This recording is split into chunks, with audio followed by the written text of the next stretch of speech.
നമസ്കാരം. അത്തം സെപ്റ്റംബർ 6-നാണ് വരുന്നത്. ഈ ദിവസങ്ങൾ അതീവ പ്രാധാന്യം ഉള്ളതാകുന്നു. മഹാവിഷ്ണു ഭഗവാൻ വീടുകളിൽ വരുന്ന ദിവസങ്ങളാണ് ഇത്. ഈ ദിവസങ്ങൾ നാം എന്ത് ചെയ്യുമ്പോഴും പ്രത്യേകം ശ്രദ്ധിക്കേണ്ടതായിട്ടുണ്ട്. ജീവിതത്തിൽ സർവ്വ ഐശ്വര്യങ്ങൾ വന്നു ചേരുവാൻ ഇതിലൂടെ സഹായകരവുമാണ്. ഭാഗ്യം, സമ്പത്ത് എന്നിവ ജീവിതത്തിൽ വന്ന് ചേരുന്നതുമാണ്. എന്നാൽ ചില വസ്തുക്കൾ നാം വാങ്ങുവാൻ പാടുള്ളതല്ല. അത് വലിയ ദോഷം വന്നു ചേരുന്നതിന് കാരണമായി തീരും. ഏതെല്ലാമാണ് ഇവ എന്ന് വിശദമായി തന്നെ ഈ വീഡിയോയിലൂടെ മനസ്സിലാക്കാം. ഉപയോഗിച്ച വസ്ത്രം. മറ്റൊരു വ്യക്തി ഉപയോഗിച്ച വസ്ത്രം, അതും അലക്കാതെ ഒരിക്കലും നിങ്ങൾ അണിയുവാൻ പാടുള്ളതല്ല. ഈ ദിവസങ്ങളിൽ ഇപ്രകാരം ചെയ്യുന്നത് അത് ഇരട്ടി ദോഷകരം തന്നെയാകുന്നു. വീടുകളിലേക്ക് സർവ്വ ഐശ്വര്യങ്ങളും ഉയർച്ചയും വന്ന് ചേരേണ്ട ഈ സമയം അത് നെഗറ്റീവ് ഊർജം വർദ്ധിക്കുന്നതിന് കാരണമായി തീരും. അതിനാൽ ചെയ്യരുത്.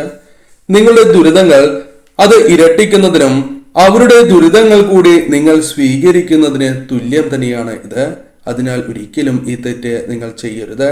സാമ്പത്തിക നഷ്ടങ്ങൾ പോലും, ധനപരമായ ചില പ്രയാസങ്ങൾ പോലും ഭാവിയിൽ നിങ്ങൾക്ക് വന്ന് ചേരുവാൻ അത് കാരണമായി തീരും. മറ്റൊരു വ്യക്തിയിൽ നിന്നും കേടായ വസ്തുക്കൾ നിങ്ങൾ ഒരിക്കലും വാങ്ങുവാൻ പാടുള്ളതല്ല. അത് അലക്ഷ്മി ദേവിയെ പ്രതിനിധീകരിക്കുന്നു എന്നതാണ് വാസ്തവം. അതിനാൽ ഒരിക്കലും നിങ്ങൾ ഇപ്രകാരം ചെയ്യുവാൻ പാടുള്ളതല്ല. ഇങ്ങനെ ചെയ്യുന്നതിലൂടെ നിങ്ങളുടെ ജീവിതത്തിൽ ലക്ഷ്മി ദേവിയുടെ സാന്നിധ്യം കുറയുകയും അലക്ഷ്മി സാന്നിധ്യം വർദ്ധിക്കുകയും ചെയ്യും. എപ്പോഴും സാമ്പത്തികപരമായ നഷ്ടങ്ങൾ മാത്രമാണ് വന്നു ചേരുക. പണം ഒരിക്കലും കയ്യിൽ നിൽക്കുന്നതല്ല. എന്നാൽ ഇത്തരത്തിലുള്ള തൊഴിൽ മേഖലയുമായി ബന്ധപ്പെട്ട് പ്രവർത്തിക്കുന്നവർക്ക് ഇത് ബാധകമല്ല.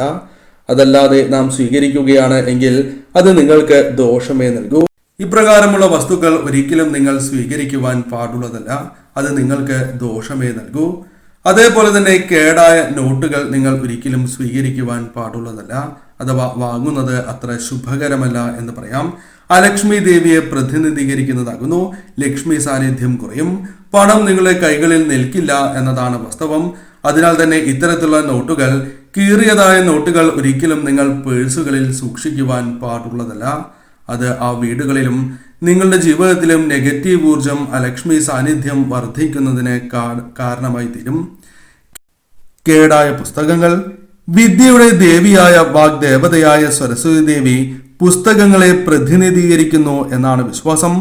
അതിനാൽ തന്നെ കേടായ പുസ്തകങ്ങളിൽ ദേവി വാഴുന്നതല്ല. ഇവ സ്വീകരിക്കുന്നതിലൂടെ നമ്മുടെ വിദ്യ അല്ലെങ്കിൽ നിങ്ങൾ ആർജിച്ചതായ വിദ്യ നഷ്ടമാകുന്നതിനും വിദ്യ ശരിയായ വണ്ണം ഉപയോഗിക്കുവാൻ സാധിക്കാത്തതായ അവസ്ഥ നിങ്ങളുടെ ജീവിതത്തിലേക്ക് വന്നു ചേരാം. അതിനാൽ ഒരിക്കലും നിങ്ങൾ ഇപ്രകാരം ചെയ്യുവാൻ പാടുള്ളതല്ല. ഈ കാര്യവും പ്രത്യേകം ശ്രദ്ധിക്കേണ്ടതായിട്ടുണ്ട്. ആഭരണം. ഒരു വ്യക്തി ഉപയോഗിച്ചുകൊണ്ടിരിക്കുന്ന ആഭരണം അത് താലിമാലയാണ് എങ്കിലും പേരെഴുതിയ മോതിരം മുതലായവ ഉപയോഗിക്കുകയോ അല്ലെങ്കിൽ വാങ്ങുകയോ ചെയ്യരുത്. അതായത് താലിമാല, പേരെഴുതിയ മോതിരം എന്നിവ നിങ്ങൾ ഉപയോഗിക്കുന്നതിലൂടെ, മറ്റൊരു വ്യക്തിയുടെ ഉപയോഗിക്കുന്നതിലൂടെ നെഗറ്റീവ് ഊർജം വർദ്ധിക്കുന്നതിനും നിങ്ങളുടെ ഭാഗ്യം കുറയുന്നതിനും ദൗർഭാഗ്യം ഇരട്ടിക്കുന്നതിനും കാരണമായി തീരും. അതിനാൽ നിങ്ങൾക്ക് വന്നു ചേരേണ്ട സൗഭാഗ്യങ്ങൾ പോലും കുറയുന്നതിനോ നഷ്ടമാകുന്നതിനോ അത് കാരണമായി തീരും. അതിനാൽ ഇത്തരത്തിലുള്ള കാര്യങ്ങൾ ഒഴിവാക്കുന്നതാണ് ഏറ്റവും ശുഭം. ചെരുപ്പ്. മറ്റൊരു വ്യക്തിയുടെ ചെരുപ്പ് നിങ്ങൾ ഉപയോഗിക്കുവാൻ അഥവാ ഇടാൻ പാടുള്ളതല്ല. അവർ ഉപയോഗിക്കുന്ന ചെരുപ്പ് നിങ്ങൾ ഇടുകയാണ് എങ്കിൽ അവരുടെ ദൗർഭാഗ്യം നിങ്ങളുടെ ജീവിതത്തിലേക്ക് കടന്നു വരും.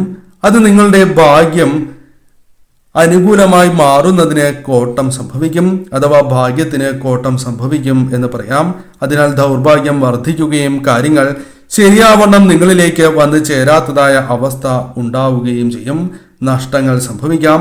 കഷ്ടകാലം മാത്രം ജീവിതത്തിൽ സംഭവിച്ചുകൊണ്ടേയിരിക്കാം. പല കാര്യങ്ങളും പ്രതികൂലമായി മാറും. അതിനാൽ ഒരിക്കലും ഈ കാര്യം നിങ്ങൾ ചെയ്യുവാൻ പാടുള്ളതല്ല. പ്രത്യേകം ശ്രദ്ധ ഇത്തരം കാര്യങ്ങളിൽ നിങ്ങൾ പുലർത്തേണ്ടതായിട്ടുണ്ട്. ഉപ്പ്. പല ആവശ്യങ്ങൾക്കുമായി പലപ്പോഴും പലരിൽ നിന്നും ഉപ്പ് നിങ്ങൾ സ്വീകരിക്കുന്നതാകുന്നു. അഥവാ മറ്റുള്ളവർക്ക് നിങ്ങൾ നൽകുന്നതാണ്. ഇത്തരത്തിൽ സംഭവിക്കുന്നുണ്ട് എങ്കിൽ അത് നിങ്ങൾക്ക് ദോഷമായി ഭവിക്കുന്ന ഒരു കാര്യമായി മാറും. സൗഭാഗ്യം നഷ്ടമാകുന്നതിന് കാരണമായി തീരും. പ്രത്യേകിച്ചും ഈ സമയം ഉപ്പ് മറ്റൊരു വ്യക്തിക്ക് നൽകുന്നതിലൂടെ അത് നിങ്ങൾക്ക് ദോഷമേ വന്നു ചേരൂ. പ്രധാനമായും നെഗറ്റീവ് ഊർജം വർദ്ധിക്കുന്നതിനും നിങ്ങളുടെ ജീവിതത്തിൽ ദോഷകരമായ ഫലങ്ങൾ വന്നു ചേരുന്നതിനും അവരുടെ ദൗർഭാഗ്യം നിങ്ങൾ സ്വീകരിക്കുന്നതിന് തുല്യമായി തീരും. എന്നാൽ നിങ്ങൾ പണം നൽകി വാങ്ങുന്നതിൽ യാതൊരുവിധ തെറ്റുമില്ല. മറ്റുള്ളവർക്ക് നൽകുകയാണ് എങ്കിൽ, അതായത് താൽക്കാലിക ആവശ്യങ്ങൾക്കായി നിങ്ങൾ മറ്റൊരു വ്യക്തിക്ക് ഇപ്രകാരം നൽകുകയാണ് എങ്കിൽ താഴെ വെച്ച് നൽകുവാൻ, തറയിൽ വെച്ച് നൽകുവാൻ പ്രത്യേകം ശ്രദ്ധിക്കുക. കൈകളിലേക്ക് പകരുന്നത് അത്ര ശുഭകരമല്ല, ഭാഗ്യം നഷ്ടമാകുന്നതിന് കാരണമായി തീരും. ഇതേപോലെ തന്നെ ദൗർഭാഗ്യം വിളിച്ചു വരുത്തുന്ന മറ്റൊരു വസ്തു തന്നെയാണ് കടുക്. അതായത് മറ്റൊരു വ്യക്തിക്ക് നിങ്ങൾ നൽകുന്നത് അത്ര ശുഭകരമല്ല, അവരുടെ കയ്യിൽ നിന്നും വാങ്ങുന്നതും അത്ര ശുഭമല്ല എന്ന കാര്യം ഓർക്കേണ്ടതായിട്ടുണ്ട്. കഷ്ടകാലമാണ് ഫലം. ഈ സമയങ്ങളിൽ ഇത്തരം കാര്യം ഒഴിവാക്കുവാൻ നിങ്ങൾ പ്രത്യേകം ശ്രദ്ധിക്കേണ്ടതായിട്ടുണ്ട്. എന്നാൽ കടുക് നിങ്ങൾ പണം നൽകി വാങ്ങുന്നതിൽ യാതൊരുവിധ തെറ്റുമില്ല. എന്നാൽ കടുക് നൽകേണ്ടത് അനിവാര്യമാണ് എങ്കിൽ, അത്തരത്തിൽ നൽകേണ്ടതായ സാഹചര്യം വരികയാണ് എങ്കിൽ താഴെ വെച്ച് നൽകുക. ഒരിക്കലും കൈകളിലേക്ക് പകരാതിരിക്കുവാനോ കൈകളിൽ നിന്നും നേരിട്ട് വാങ്ങാതിരിക്കുവാനോ നിങ്ങൾ പ്രത്യേകം ശ്രദ്ധിക്കേണ്ടതായിട്ടുണ്ട്. ഈ സമയം ഇത്തരത്തിൽ ചെയ്യുന്നത് അത് നിങ്ങൾക്ക് ദോഷം മാത്രമേ നൽകൂ. എണ്ണയും ഇത്തരത്തിലുള്ള ദോഷകരമായ ഫലങ്ങൾ നിങ്ങൾക്ക് നൽകാം. അതിനാൽ തന്നെ ഇവ നേരിട്ട് കയ്യിൽ വാങ്ങുകയോ അത്തരം കാര്യങ്ങൾ ചെയ്യുന്നത് ദോഷകരമായി തീരും. ആരോഗ്യവുമായി ബന്ധപ്പെട്ട കാര്യങ്ങൾ നിങ്ങൾക്ക് ദോഷകരമായി ഭവിക്കാം. ആരോഗ്യം നഷ്ടമാകുന്നതിന് അത് കാരണമായി തീരും എന്ന കാര്യം പ്രത്യേകം ഓർക്കേണ്ടതായിട്ടുണ്ട്. അതിനാൽ ഒരിക്കലും ഇപ്രകാരം നിങ്ങൾ ചെയ്യുവാൻ പാടുള്ളതല്ല. മറ്റൊരു പ്രധാനപ്പെട്ട വസ്തു മണ്ണ് തന്നെയാണ്. മണ്ണ് ഒരിക്കലും കൈകളിൽ സ്വീകരിക്കുവാൻ പാടുള്ളതല്ല. എത്ര സന്തോഷത്തോടെ നൽകിയാലും ഈ വസ്തുക്കളിൽ ഒരിക്കലും നിങ്ങൾ വാങ്ങുവാൻ പാടുള്ളതല്ല. ഈ വസ്തുക്കൾ വാങ്ങുന്നതിലൂടെ ദോഷകരമായ ഫലങ്ങൾ വന്നു ചേരും. മണ്ണ് വാങ്ങുന്നതിലൂടെ നിങ്ങളുടെ ജീവിതത്തിൽ ദോഷകരമായ ഫലങ്ങൾ വന്നു ചേരാം. പ്രധാനമായും ആ ഭൂമിയുമായി ബന്ധപ്പെട്ട ദോഷകരമായ ഫലങ്ങൾ നെഗറ്റീവായ ഊർജം നിങ്ങളിൽ ഇരട്ടിക്കുന്നതിന് കാരണമായി തീരും. സൗഭാഗ്യങ്ങൾ വന്നു ചേരാതെ അത് നഷ്ടമാകുന്നതിനും കോട്ടം സംഭവിക്കുവാനും സാധ്യത കൂടുതൽ തന്നെയാകുന്നു. ചില വസ്തുക്കൾ വാങ്ങുവാൻ പാടുള്ളതല്ല. പ്രത്യേകിച്ചും ഇവ വീടുകളിൽ കൊണ്ടുവരുന്നത് അതീവ ദോഷകരമാണ്. മുൻപ് പരാമർശിച്ചതുപോലെ തന്നെ കേടായ വസ്തുക്കൾ ഒരിക്കലും നിങ്ങൾ സ്വീകരിക്കരുത്. പഴയ വസ്ത്രം ഒരിക്കലും ഈ സമയം നിങ്ങൾ വാങ്ങുവാൻ പാടുള്ളതല്ല. കൂടാതെ ഈ ദിവസങ്ങളിൽ കടം വാങ്ങുന്നത് അത്ര ശുഭമല്ല എന്ന കാര്യവും ഓർക്കുക. തീരെ നിവൃത്തിയില്ലാത്ത സാഹചര്യമാണ് എങ്കിൽ ആവാം. അതല്ല എങ്കിൽ ഈ ദിവസങ്ങൾ കടം വാങ്ങുന്നത് ഒഴിവാക്കുന്നതാണ് ശുഭം.